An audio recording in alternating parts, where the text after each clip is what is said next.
Hi friends, welcome back to Khushbu Acharya YouTube channel. Yes friends, ಇವತ್ತು already ನಂದು second day in Delhi. So today I am going to Supreme Court to visit one matter. So I am very much excited and really ತುಂಬ ಖುಷಿ ಆಗ್ತಿದೆ. ನನಗಂತೂ ಇದು very much favourite vlog ಆಗುತ್ತೆ. ಯಾಕಂತ ಹೇಳಿದ್ರೆ ಇದು ನನ್ನ ಡ್ರೀಮ್ ಆ್ಯಕ್ಚುಲಿ. ಸೊ ನಾನು ಯಾವಾಗಾದರೂ ಸುಪ್ರೀಂ ಕೋರ್ಟ್ನ ವಿಸಿಟ್ ಮಾಡಬೇಕು, ನಾನಲ್ಲೇ ಆರ್ಗ್ಯುಮೆಂಟ್ಸ್ನ ನೋಡಬೇಕು, ಒಂದು ಫೈನ್ ಡೇ ನಾನು ಕೂಡ ಆರ್ಗ್ಯುಮೆಂಟ್ ಮಾಡಬೇಕು ಅನ್ನೋದು ನಂದು ಒಂದು ಡ್ರೀಮ್ ಇತ್ತು. ಸೊ ಆ ಡ್ರೀಮಲ್ಲಿ 50% ಇವತ್ತು ಫುಲ್ಫಿಲ್ ಆಗ್ತಿದೆ. ಸೊ ನೋಡ್ತಾ ಇದ್ದೀರಾ ನಾನು ಯಾವ ರೀತಿ ರೆಡಿ ಆಗಿದ್ದೀನಿ ಸುಪ್ರೀಂ ಕೋರ್ಟ್ ಹೋಗ್ಲಿಕ್ಕೆ ಅಂತ ಹೇಳಿ. ಸೊ ನಾವು ಇವಾಗ ಜರ್ನಿನ ಸ್ಟಾರ್ಟ್ ನೋಡೋಣ ಅಲ್ಲಿ ಏನೇನೆಲ್ಲ ಆಗುತ್ತೆ, ಯಾರ್ಯಾರೆಲ್ಲ ಫೇಮಸ್ ಅಡ್ವೊಕೇಟ್ಸ್ನ ನಾನು ಮೀಟ್ ಮಾಡ್ತೀನಿ. ಇಫ್ ಪಾಸಿಬಲ್ ಅವ್ರ ಜೊತೆ ಸೆಲ್ಫಿ ತೊಗೊಳ್ಳೋ ಅಂಥ ಅದೃಷ್ಟ ಕೂಡ ನನಗೆ ಸಿಗುತ್ತಾ ಇಲ್ವಾ ನೋಡೋಣ ಫ್ರೆಂಡ್ಸ್. ಬಟ್ ರಿಯಲಿ ನನಗಂತೂ ತುಂಬ ಅಂದರೆ ಸಿಕ್ಕಾಪಟ್ಟೆ ಖುಷಿ ಆಗ್ತಿದೆ. ಆ ಖುಷಿಗೆ ಬಹುಶಃ ಬೆಲೆನೇ ಕಟ್ಟೋಕ್ಕಾಗಲ್ಲ ಅನಿಸುತ್ತೆ, ಅಷ್ಟು ಖುಷಿ ಆಗ್ತಿದೆ ನನಗೆ. ಆ್ಯಂಡ್ ಐ ಡೋಂಟ್ ನೋ, ನಾನು ಸುಪ್ರೀಂ ಕೋರ್ಟ್ಗೆ ಹೋದ ತಕ್ಷಣ ಮೇ ಬಿ ನಾನು ಎಮೋಷ್ನಲ್ ಕೂಡ ಆಗ್ಬೋದು. ಯಾಕಂದರೆ ಎಷ್ಟೋ ಜನ ಮಿಡಲ್ ಕ್ಲಾಸ್ ಮಕ್ಕಳಿಗೆ ಅಥವಾ ಮಿಡಲ್ ಕ್ಲಾಸಲ್ಲಿ ಹುಟ್ಟಿರೋಂಥ ಪರ್ಸನ್ಸ್ಗಳಿಗೆ ಇದೇ ಡ್ರೀಮ್ ಇರುತ್ತೆ. ಎಸ್ಟರ್ಡೇ ನಾನು ಫ್ಲೈಟಲ್ಲಿ ಕೂಡ ಟ್ರಾವೆಲ್ ಮಾಡಿದೆ ಆ್ಯಂಡ್ ನನ್ನ ಕನಸಲ್ಲಿ ಕೂಡ ನಾನು ಅಂದ್ಕೊಂಡಿರಲಿಲ್ಲ ನಾನು ಫ್ಲೈಟಲ್ಲಿ ಟ್ರಾವೆಲ್ ಮಾಡಿ ಸುಪ್ರೀಂ ಕೋರ್ಟ್ನ ರೀಚ್ ಆಗ್ತೀನಿ, ಸುಪ್ರೀಂ ಕೋರ್ಟ್ಗೆ ಹೋಗ್ತೀನಿ ಅಂತ. But I don't know, it's like a dream come true to me. So ಆ ರೀತಿ ಫೀಲ್ ಆಗ್ತಾ ಇದೆ. So I am very much excited. ನೀವು ಕೂಡ ಎಕ್ಸೈಟ್ಮೆಂಟಲ್ಲಿ ಇದ್ದೀರಾ ಅಂತ ಅನಿಸುತ್ತೆ.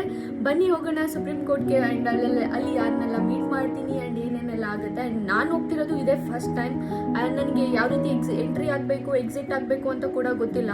ಕಂಪೇರ್ ಟು ಆ್ಯಕ್ಚುಲಿ ನಾನು ಹೈಕೋರ್ಟಲ್ಲಿ ಪ್ರಾಕ್ಟೀಸ್ ಮಾಡಿರೋದ್ರಿಂದ ನನಗೆ ಹೈಕೋರ್ಟಲ್ಲಿ ಎಷ್ಟು ಗೇಟ್ಸ್ ಇದೆ, ಯಾವ ರೀತಿ ಎಂಟ್ರಿ ಆಗೋದು, ಈಚ್ ಆ್ಯಂಡ್ ಎವ್ರಿಥಿಂಗ್ ಗೊತ್ತು. ಬಟ್ ಸುಪ್ರೀಂ ಕೋರ್ಟಲ್ಲಿ ನನಗೆ ಏನೂ ಗೊತ್ತಿಲ್ಲ. ಆ್ಯಂಡ್ ನನ್ನ ಆಫೀಸ್ ಕಡೆಯಿಂದ ನನಗೆ ಒಬ್ರನ್ನ ಪ್ರೊವೈಡ್ ಮಾಡಿದ್ದಾರೆ. ಸೊ ಅವ್ರು ನನಗೆ ಅಲ್ಲಿಂದ ಗೈಡ್ ಮಾಡಿ ಕರ್ಕೊಂಡು ಹೋಗ್ತಾರೆ. Okay, let's go to Supreme Court. ಬನ್ನಿ ಹೋಗೋಣ.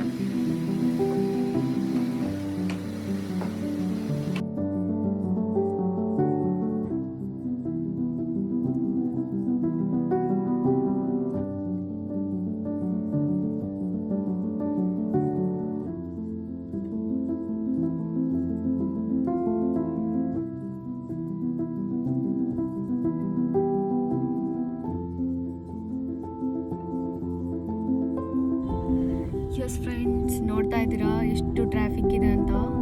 ಸಿಕ್ಕಾಪಟ್ಟೆ ಟ್ರಾಫಿಕ್ ಇದೆ ಆ್ಯಂಡ್ ನಾನು ಇವಾಗ ತಾನೇ ಹೊರಟಿದ್ದೀನಿ. ನೋಡೋಣ ಆ್ಯಂಡ್ ಏನಂತ ಹೇಳಿದ್ರೆ, ಸೊ ನಾನು ಈ ಥರ ರೆಡಿ ಆಗಿದ್ದೀನಿ.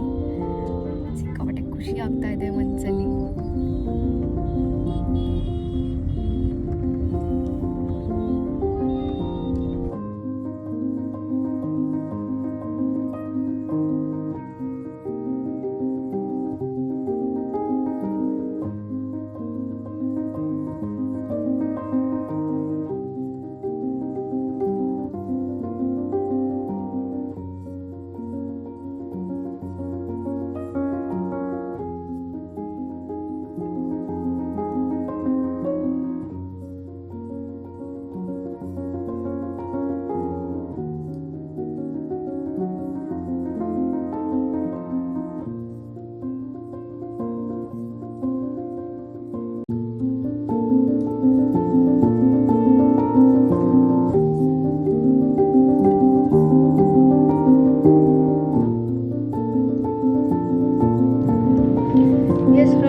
ಈಗ ತಾನೇ ಕೋರ್ಟೆಲ್ಲ ಮುಗಿಸಿ ಹೊರಗೆ ಬರ್ತಾ ಇದ್ದೀನಿ ಆ್ಯಂಡ್ ಹೊರಗೆ ಬಂದಾಯಿತು. I am going to my residency. So on the way ಇದ್ದೀನಿ. ಫುಲ್ ಅಂದರೆ ಫುಲ್ ಸಿಕ್ಕಾಪಟ್ಟೆ ಸಕ್ಕದಾಗಾಯಿತು ಆ್ಯಂಡ್ ತುಂಬ ಫೇಮಸ್ ಅಡ್ವೊಕೇಟ್ಸ್ಗಳನ್ನ ನೋಡಿದೆ, ಅವ್ರನ್ನ ಮೀಟ್ ಮಾಡಿದೆ, ಅವ್ರ ಜೊತೆ ಮಾತಾಡಿ ಒಂದಷ್ಟು ಗ್ರೀಟಿಂಗ್ಸ್ ಮಾಡಿ ಆ್ಯಂಡ್ ವೆರಿ ಮಚ್ ಹ್ಯಾಪಿ. ತುಂಬ ಖುಷಿ ಆಯಿತು. ಸೊ ಮತ್ತೆ ಡೆಲ್ಲಿಗೆ ಬಾಯ್ ಹೇಳ್ಬೇಕಲ್ಲ, ಸುಪ್ರೀಂ ಕೋರ್ಟಿಗೆ ಮತ್ತೆ ಯಾವಾಗ ಹೋಗ್ತೀನೋ ಅಂತ ಒಳಗಡೆ ಫೀಲ್ ಶುರು ಆಯಿತು. ಬಟ್ ಇಟ್ಸ್ ಓಕೆ, ಒಂದು ಆಪರ್ಚುನಿಟಿ ಸಿಕ್ತಲ್ಲ ಅಷ್ಟು ದೂರ ಹೋಗಿ ಅವ್ರನ್ನೆಲ್ಲ ನೋಡಿ. ಆ್ಯಂಡ್ CJ ಬೆಂಚ್ ಕೂಡ ನಾನು ನೋಡಿದೆ, ಸ್ವಲ್ಪ ಹೊತ್ತು ಅಲ್ಲಿ ಕೂಡ ಕೂತಿದ್ದು ಫೀಲ್ ಮಾಡಿದೆ. ಎವ್ರಿ ಡೇ ನಾವು ಯಾವಾಗಲೂ VCಯಲ್ಲೇ ನೋಡ್ತಾ ಇದ್ದೆ. ಓಕೆ, ಕಂಟಿನ್ಯೂಸ್ಲಿ 8 ಮಂತ್ಸಿಂದ ಫುಲ್ ಕಂಪ್ಲೀಟ್ಲಿ VCಯಲ್ಲೇ ನೋಡ್ತಾ ಇದ್ದೆ, ಎಲ್ಲ ಕೋರ್ಟ್ ಹಾಲ್ಸ್, ಎಲ್ಲ ಪ್ರೊಸೀಡಿಂಗ್ಸ್. ಬಟ್ ಇವತ್ತು ಲೈವಲ್ಲಿ ಎಕ್ಸ್ಪೀರಿಯನ್ಸ್ ಮಾಡೋದಂತೂ ತುಂಬ ಅಂದರೆ ತುಂಬ ಚೆನ್ನಾಗಿತ್ತು ಆ್ಯಂಡ್ ಫುಲ್ ಖುಷಿ ಅನಿಸ್ತಾ ಇತ್ತು ನನಗೆ. ನಾನು ಹೇಗೆ ಕೂತ್ಕೊಂಡು ಆಫೀಸಲ್ಲಿ ನಾನು ಅಬ್ಸರ್ವ್ ಮಾಡ್ತಿರ್ತೀನಿ ಕೋರ್ಟ್ನ, ಅದೇ ರೀತಿ ಲೈವಲ್ಲಿ ಕೂತು ಅದನ್ನು ಫೀಲ್ ಮಾಡ್ತಾ ಇದ್ದೆ. ಆ್ಯಂಡ್ ನಿಮಗೆ ಗೊತ್ತಲ್ಲ, ಲೈಕ್ ಈಗ ನಾವೆಲ್ಲ ಯೂಶ್ವಲಿ ಫಿಲಮ್ ಆ್ಯಕ್ಟರ್ಸ್ನ ಹೇಗೆ ಮೂವಿಯಲ್ಲಿ ನೋಡಿ ಖುಷಿ ಪಡ್ತೀವೋ, ಅದು ಅವ್ರೇನಾದರೂ ನಾವು ರಿಯಲಾಗಿ ನೋಡಿದ್ರೆ ನಿಮ್ಗೆ ಎಷ್ಟು ಖುಷಿ ಆಗುತ್ತೋ ಅದೇ ರೀತಿ ನನಗೂ ಕೂಡ ಅಷ್ಟೇ ಅಷ್ಟೇ ಖುಷಿ ಆಯ್ತು ನನಗೆ. ಸೆಲೆಬ್ರಿಟೀಸ್ನ ನೋಡೋ ಅಷ್ಟೇ ಖುಷಿ ಆಯಿತು. ಜಡ್ಜಸ್ಗಳನ್ನೆಲ್ಲರೂ ನಾನು ಲೈವಲ್ಲಿ ನೋಡಿ ಆ್ಯಂಡ್ ಸಿಕ್ಕಾಪಟ್ಟೆ ಖುಷಿಪಟ್ಟೆ. ಆ್ಯಂಡ್ ನಾವು ಇವಾಗ ರೆಸಿಡೆನ್ಸಿಗೆ ಹೋಗ್ತಾ ಇದ್ದೀನಿ. ಸೊ ಅಲ್ಲಿ ಹೋಗಿ ಸ್ವಲ್ಪ ಫ್ರೆಶ್ ಅಪ್ ಆಗಿ ನೆಕ್ಸ್ಟ್ ನಾನು ಎಲ್ಲಿ ಹೋಗ್ತೀನಿ, ಏನು ಶಾಪ್ ಮಾಡ್ತೀನಿ ಅಂತ ಗೊತ್ತಿಲ್ಲ. ಸೊ ನಂದು ಇವಾಗ ಪ್ಲ್ಯಾನ್ ಇರೋದು ಸರೋಜಿನಿ ಮಾರ್ಕೆಟ್ಗೆ ಹೋಗೋಣ, ಅಲ್ಲಿ ಏನಾದರೂ ಶಾಪ್ ಮಾಡೋಣ ಮನೇಲಿ ಎಲ್ಲರಿಗೂ ಅಂತ ಹೇಳಿ ನಾನು ಪ್ಲ್ಯಾನ್ ಮಾಡ್ತಾ ಇದ್ದೀನಿ. ಸೊ ನಾನು ಇನ್ನೂ ಸುಪ್ರೀಂ ಕೋರ್ಟ್ ಗುಂಗಿಂದ ಹೊರಗಡೆ ಕೂಡ ಬಂದಿಲ್ಲ. ಫುಲ್ ಹಾಗೆ ಸುಪ್ರೀಂ ಕೋರ್ಟ್ ವೈಬಲ್ಲೇ ಇದ್ದೀನಿ. ಆ್ಯಂಡ್ ಸುಪ್ರೀಂ ಕೋರ್ಟಲ್ಲಿ ನಾನು ಒಂದು ಡೈರೀಸ್ ಮತ್ತು ಕ್ಯಾಲೆಂಡರ್ ತೊಗೊಂಡೆ. ತುಂಬ ಚಿಕ್ಕ ಚಿಕ್ಕದು, ಎಷ್ಟು ಕ್ಯೂಟಾಗಿದೆ ಗೊತ್ತಾ. ಸೊ ಅದ್ರ ಮೇಲೆ ಸುಪ್ರೀಂ ಕೋರ್ಟ್ 2026 ಅಂತೆಲ್ಲ ಬರೆದಿದೆ. ಸೊ ಅದು ನನಗೆ ಒಂಥರ ಮೆಮೊರೀಸ್ ಅನಿಸುತ್ತೆ. ಬಿಕಾಸ್ ಇನ್ನು ಫ್ಯೂಚರ್ ನಾನು ಇನ್ನೊಂದು 10 ವರ್ಷ ಬಿಟ್ಟು ಆ ಡೈರಿ ನೋಡಿದ್ರೆ ನನಗೆ ಅದೊಂದು ಫೀಲ್ ಕೊಡುತ್ತೆ, ನಾನು ಸುಪ್ರೀಂ ಕೋರ್ಟ್ಗೆ ಹೋಗಿ ನಾನಲ್ಲಿ ತೊಗೊಬಂದಿದ್ದು ಅಂತ. ಆ್ಯಂಡ್ ನಮ್ಮ ಸರ್ದು ಬ್ಲೇಸರ್ ತೊಗೋಬೇಕಿತ್ತು, ಅದನ್ನು ಕೂಡ ನಾನು ಕಲೆಕ್ಟ್ ಮಾಡಿಕೊಂಡೆ. ಇಲ್ಲಿದೆ ನೋಡಿ ಎಲ್ಲ ಕಾರಲ್ಲಿ. ಸೊ ನಾನು ಇವಾಗ ಎಲ್ಲ ಕಲೆಕ್ಟ್ ಮಾಡಿ ಎಲ್ಲ ಕೆಲಸ ಮುಗಿಸಿ ಫುಲ್ ಹ್ಯಾಪಿ ಎಂಡಿಂಗಲ್ಲಿ ಹೋಗ್ತಾ ಇದ್ದೀನಿ. ಸೊ ನಾನು ಅದಂಥ ಕೇಸು ನೆಕ್ಸ್ಟ್ ಮಂತ್ 15/4ಗೆ ಅದು ಅರ್ಜೆಂಟ್ ಆಗಿದೆ. ಸೊ ಇಷ್ಟೆಲ್ಲ ಇವತ್ತು ಮಾಡಿದೆ. ಆ್ಯಂಡ್ ಅರ್ಲಿ ಮಾರ್ನಿಂಗ್ ಹೋದ ತಕ್ಷಣ ಅಲ್ಲಿ ಎಲ್ಲ ಕಡೆ ಫೋಟೋ ತೊಗೊಳಂಗಿಲ್ಲ ಅಂತೇಳಿ ಪ್ರಾಹಿಬಿಟೆಡ್ ಬೋರ್ಡ್ ಹಾಕಿದ್ರು. ಬಟ್ ನಾನು ಅಲ್ಲೇ ಹಿಂಗೋ ಒಬ್ಬರು ಸೆಕ್ಯೂರಿಟಿನ ರಿಕ್ವೆಸ್ಟ್ ಮಾಡಿ, ಸರ್ ಈ ಥರ ಬ್ಯಾಂಗ್ಳೂರಿಂದ ಬಂದಿದ್ದೀನಿ, ನನಗೆ ಮೆಮೊರೀಸ್ಗಾದರೂ ನಂಗೆ ಒಂದು ಫೋಟೋ ಬೇಕು ಅಂತ ಕೇಳಿ ಅವ್ರ ಹತ್ರ ಅವ್ರಿಗೆ ಮೊಬೈಲ್ನ ಕೊಟ್ಟು ಫೋಟೋ ತೆಗೆಸ್ಕೊಂಡೆ. ಆ್ಯಂಡ್ ಇದು ನನಗೆ ತುಂಬ ಖುಷಿ ಆಯಿತು. ಆ್ಯಂಡ್ ಅದನ್ನೆಲ್ಲ ನಾನು ನೆಕ್ಸ್ಟ್ ವ್ಲಾಗ್ಸಲ್ಲಿ ಅಪ್ಲೋಡ್ ಮಾಡ್ತಾ ಇರ್ತೀನಿ. ಇದೆಲ್ಲ ಇವತ್ತಿನ ನಂದು ಸುಪ್ರೀಂ ಕೋರ್ಟ್ ಜರ್ನಿ ಆಯಿತು. ಅಂದರೆ ಸೆಕೆಂಡ್ ಹಾಫ್. ಈಗ ಆಲ್ರೆಡಿ 4 o'clock ಅಲ್ಲ 3:30 ಆಗಿದೆ. ಸೊ 3:30ಗೆ ನಮ್ಮದು ಕೇಸ್ ಏನಿತ್ತು ಅದು ಮುಗ್ದಿದೆ. ಇವಾಗ ಹೋಗ್ತಿದ್ದೀನಿ. ಇನ್ನು 30 to 40 ಮಿನಿಟ್ಸಲ್ಲಿ ನಾನು ರೂಮ್ನ ರೀಚ್ ಆಗ್ತೀನಿ. ಸೊ ಅದೇ ರೀತಿ ಡೆಲ್ಲಿ ನಿನ್ನೆ ಹೇಳ್ದಂಗೆ ಫುಲ್ ಹೆವಿ ಹಾಟ್ ಆಗಿದೆ.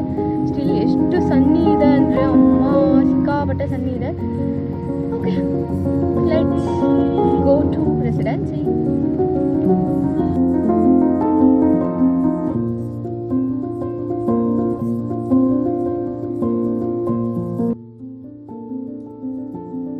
ಎಸ್ ಗೈಸ್, ನಾನೀಗ ತಾನೇ ರೂಮಿಗೆ ಬಂದು ಫ್ರೆಶ್ ಅಪ್ ಆಗಿ ಸ್ವಲ್ಪ ರಿಲ್ಯಾಕ್ಸ್ ಮಾಡಿ ಇವಾಗ ನಾನು ಸರೋಜಿನಿ ಮಾರ್ಕೆಟ್ಗೆ ಹೋಗೋಣ ಅಂತ ಇದ್ದೀನಿ. ಸೊ ಹೋಗ್ಬೇಕಂತ ಹೇಳಿದ್ರೆ ಮೊದಲು ರ್ಯಾಪಿಡೋ ಬುಕ್ ಮಾಡ್ಕೊಬೇಕಲ್ವಾ. ಸೊ ನೆಕ್ಸ್ಟ್ ನಾನು ರ್ಯಾಪಿಡೋ ಬುಕ್ ಮಾಡಿಕೊಂಡು ಸರೋಜಿನಿ ಮಾರ್ಕೆಟ್ಗೆ ಹೋಗ್ತೀನಿ. ನೋಡೋಣ ಅಲ್ಲಿ ನನಗೆ ಏನೇನೆಲ್ಲ ಐಟಮ್ಸ್ ತುಂಬ ಚೀಪಾಗಿ ಸಿಗುತ್ತೆ. ಆ್ಯಂಡ್ ಸರೋಜಿನಿ ಮಾರ್ಕೆಟ್ ಅಂದರೆ ಆಲ್ಮೋಸ್ಟ್ ಎಲ್ಲರೂ ಹೇಳ್ತಾರೆ ಸಿಕ್ಕಾಪಟ್ಟೆ ಕ್ರೌಡ್ ಇರುತ್ತೆ ಆ್ಯಂಡ್ ತುಂಬ ಚೀಪಲ್ಲಿ ನಮಗೆ ಎಲ್ಲ ಮೆಟೀರಿಯಲ್ ಸಿಗುತ್ತೆ.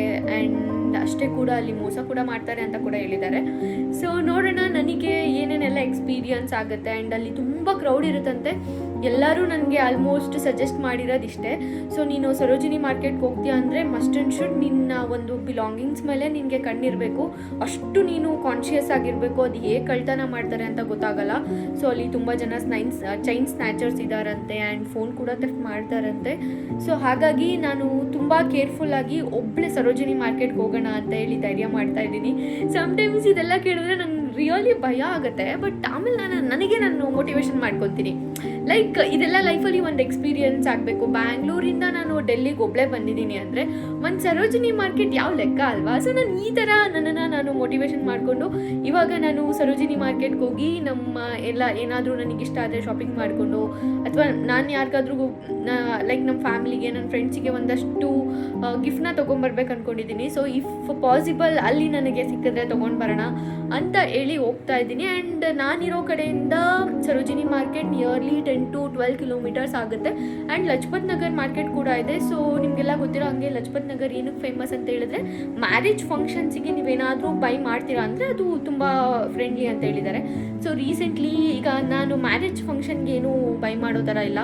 ಬಿಕಾಸ್ ಇನ್ಯಾವುದೂ ನಮ್ಮ ಮನೆಯಲ್ಲಿ ಬೇಗ ಮದುವೆ ಆಗೋವಂಥ ಏನೂ ಒಕೇಶನ್ಸ್ ಇಲ್ಲ. ಸೊ ಹಾಗಾಗಿ ನಾನು ಚೂಸ್ ಮಾಡಿದ್ದೆ ಸರೋಜಿನಿ ಮಾರ್ಕೆಟ್ಗೆ ಹೋಗಿ ನೋಡಿ ಅಲ್ಲಿ ಎಕ್ಸ್ಪೀರಿಯನ್ಸ್ ಮಾಡಿ ಬರೋಣ ಅಂತ. ಓಕೆ, ಹೋಗೋಣ ಬನ್ನಿ ಸರೋಜಿನಿ ಮಾರ್ಕೆಟ್ಗೆ. ಎಸ್ ಫ್ರೆಂಡ್ಸ್, ಇದೇ ನಮ್ಮ ಸರೋಜಿನಿ ಮಾರ್ಕೆಟ್ ಎಂಟ್ರೆನ್ಸ್. ನೋಡಿ ಎಷ್ಟು ಕ್ರೌಡ್ ಇದೆ ಅಂತ. ಆ್ಯಂಡ್ ನನಗೆ ಇಲ್ಲಿ ಎಂಟ್ರಿ ಆದ ತಕ್ಷಣ ನನಗೆ ಫಸ್ಟ್ ಫೀಲ್ ಆಗಿದ್ದು ಇದು ಕಂಪ್ಲೀಟ್ಲಿ ಸಿಮಿಲರ್ ಟು ಚಿಕ್ಕಪೇಟೆ ಥರನೇ ಇದೆ ಅಂತ ಅನಿಸ್ತು. ಆ್ಯಂಡ್ ಎಸ್ ಫ್ರೆಂಡ್ಸ್, ಇಲ್ಲಿಗೆ ನನ್ನ ಈ ಒಂದು ವ್ಲಾಗ್ನ ಎಂಡ್ ಮಾಡ್ತಾ ಇದ್ದೀನಿ. ಐ ಹೋಪ್ ನಿಮಗೆಲ್ಲ ಈ ಒಂದು ವ್ಲಾಗ್ ಇಷ್ಟ ಆಗಿದೆ ಅಂತ ಭಾವಿಸ್ತೀನಿ. ಮತ್ತಷ್ಟು ಹೊಸ ವ್ಲಾಗ್ ಜೊತೆಗೆ ನಿಮ್ಮನ್ನ ಭೇಟಿ ಆಗ್ತೀನಿ ಅಂತ ಹೇಳ್ತಾ ಈ ಒಂದು ಚಾನಲ್ನ ಲೈಕ್ ಮಾಡಿ, ಶೇರ್ ಮಾಡಿ, ಸಬ್ಸ್ಕ್ರೈಬ್ ಮಾಡಿ. Thank you for watching.